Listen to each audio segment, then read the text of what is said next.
So guys, congratulations, it's finally coming out after premiering a year ago at Sundance, right? Mm-hmm. So Kristen, how does it feel to finally be delivering it to the people?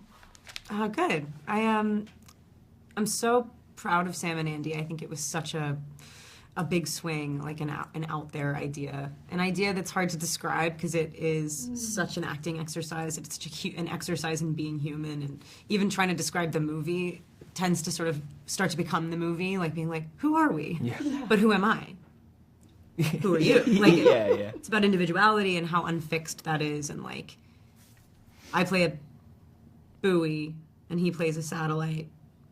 And essentially we kind of just play ourselves trying to decipher connection, just try to sort of like negotiate what being yourself means. When you read you were a buoy, when you read it for the first time, because I know you loved it, but your initial reaction when you're reading it, what were you thinking? It's surreal. It's not the most literal thing. I say I play a buoy. It's like it's a symbol. It's a total metaphor for somebody who feels like they don't really exist. You know, like we're this amalgamation of affectations and combined with instincts and hormones and physicality and like, but like we're so forced to define ourselves in order to be loved and to feel known. And sometimes you feel the most yourself when you don't know. And when I first read it, I thought it was just a pretty profound look at us versus like some high kind of concept science fiction movie. And I thought it was like kind of hiding in something that it wasn't, which is also inherent to what the movie is about. And I was just like, wow, this is really smart and weird. And in making the movie, it was just like, if it wasn't Steven doing it, if it wasn't somebody who was like so willing to be in a place of not knowing everything, to be in a place of true vulnerability and like exploration in a way that totally supersedes what you normally want to find on a movie. You always want stuff to feel alive and feel unexpected. Like, you know, you felt like you kind of discovered things, but there's a script. Like, we basically did the same scene 50 times in the movie over and over and over just to see, and that's the plot of the movie, is just to try to get date night right. It's like, how can we be better humans? Like, how can I be more of my real self? I think that most people don't struggle. It's not a struggle. It's the struggle of being alive. Yeah. You know? Date Night 2.0, right? Date Night 2.0. 2.0. So Stephen, when you read it, what were you thinking? What was your initial reaction? It kind of held two things, which was like it was going and touching really abstract things, but then also very grounded things. It was both accessible and also like deep. It was kind of paradoxical, and I guess it makes total sense because it's Sam and Andy coming together to make this thing. So it's like two viewpoints, like really like supporting each other, and then I knew that Kristen was involved, and so that made it more exciting. And it's just this. It felt like a space to explore, and that was what I felt like when I was reading the script. I was like, oh, this is going there. It's interesting. Yeah. Real exploring. What, sorry, I forgot what I was going to say then. What do you think the movie says about We love? have that effect on people. Yeah. What do you think what do you think the movie says about love and relationships? I think it's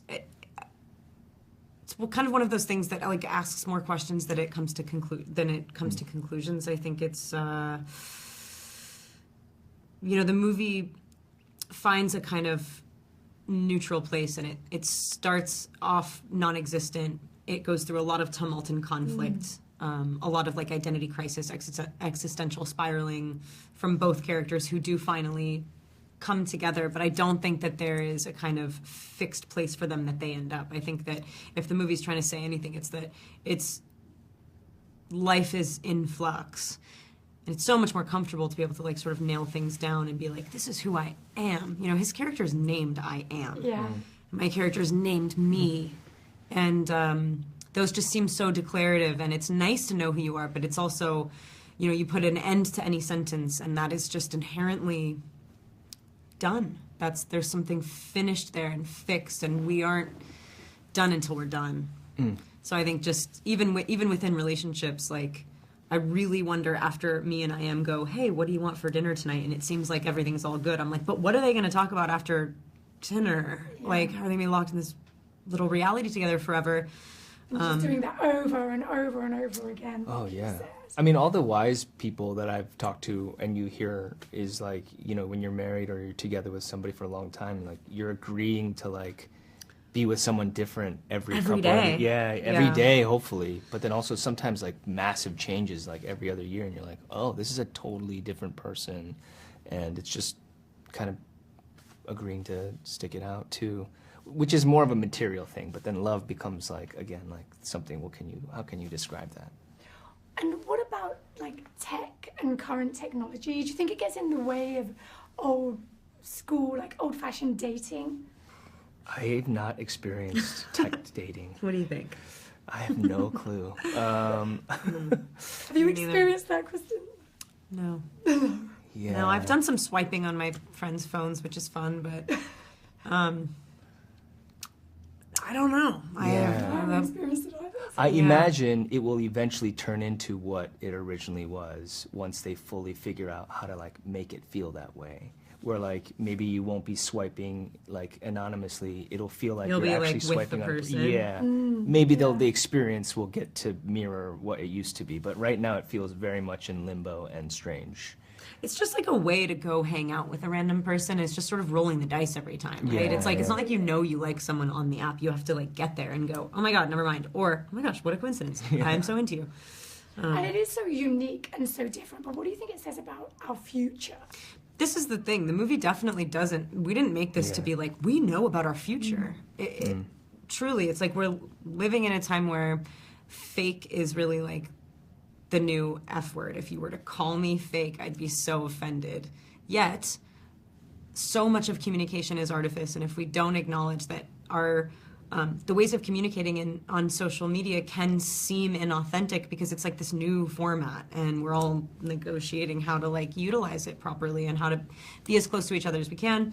And so, like, I think the movie itself is kind of just going like, if technology is an extension of us and kind of a mirror of us, it was like a nice environment to tell a human story. It's a relationship movie about basically me and Steven. Yeah. You know, like, yeah. It really is. You did such a great job. I'm going to ask you about Beef 2 Oh yeah. very quickly. Will we get to see a cameo from you? Anything at all? That I cannot say. Oh, but that sounds hopeful. Well, there's no way to answer that without. But I will say, the cast that's there, they're gonna crush it. It's gonna be awesome. And you're executive producer on this? Yes, I am. Yeah, Yes. Oh, yeah. brilliant. Well, congratulations Thank on you. this. Thank you. So good to see you. Thank both. you. I really enjoyed it. First of all, I was like, what is Yeah. this? But that is beautiful. I And appreciate it. particularly the last 10 minutes between the two of you, I thought really. Thank you. Oh, cool. Thank you. Thank you so much. Nice to see you both. Thank Nice to you. see you, too. Nice to see you. Yeah, you Bye. too.